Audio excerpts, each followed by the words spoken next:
Welcome to In the 661, Youth Voices for Kern, where we talk about issues affecting our community, specifically our youth in our community. And Gustaveo Aguirre is joining me now to talk about an app that is involving environmental justice, I guess you'd say. Yes. So, Gustavo, first off, welcome. Good to Thank see you. you. Tell me more about this app and who developed it first? Yeah, so the developers of this application were South Kern youth leaders and a small developing firm in Southern California, along with our organization. And how did it come about? Was there a problem that needed to be addressed, or? So our organization focuses on grassroots community organizing, mostly in rural communities, and we noticed the disconnection between local communities and big government, and specifically how to address local issues in their communities.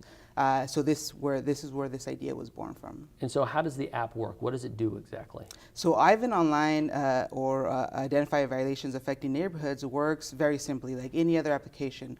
You download it on your phone, and there's different methods to reporting issues in your community. One, you could simply send a text message. You could snap a picture or short video and then submit that report to us. We have an environmental justice task force that is community-led, but has partnership with local, regional, and statewide environmental regulators. Okay, and so was there one particular incident that in your mind was the kind of tipping point for development of this app, or was it just you saw an issue overall that kind of called for this app to be developed? Yeah, it was a cumulative effect of a lot of industry in the community, a lot of underdeveloped and underfunded communities, especially youth-led communities. And this was kind of a collaboration between youth and environmental justice advocates.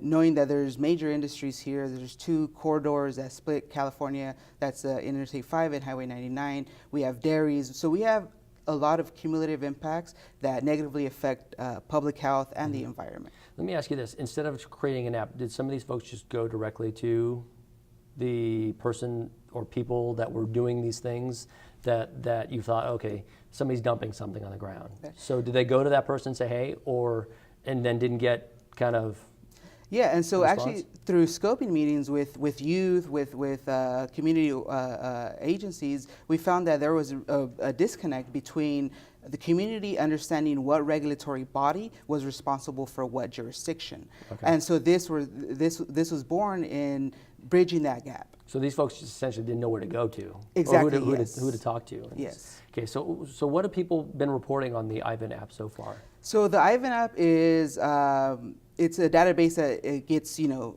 a wide spectrum of reports, from illegal dumping, graffiti, dead dogs, up into big industry violations. We've had violations from oil and gas companies, pesticide companies, and even the city of Bakersfield and the county of Kern.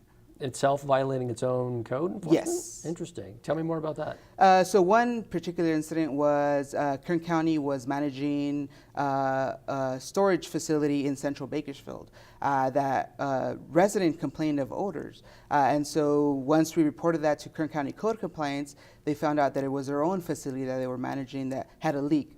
Of course, they fixed that, and now that problem is fixed. But it's micro issues like that are really nuisance in the community that really kind of push this type of application to be successful. So it's making everyone, so to speak, more accountable for... Yes, at the root of this is bringing transparency and accountability to the community from the regulatory agencies. So even the regulatory agencies realize sometimes it was their own backyard that they needed to clean up? Yes, that is the case. And so how can people get involved? They have to download this off of the App Store? Or? Yes, they can go to any app store, and it's called Ivan. And it's really attached to a web portal that is running in Arvin right now that monitors the community air in Arvin. So arvinairquality.com is a website that we just launched actually in February that is an air network of community sensors that detects PM 2.5, VOCs, ozone, etc.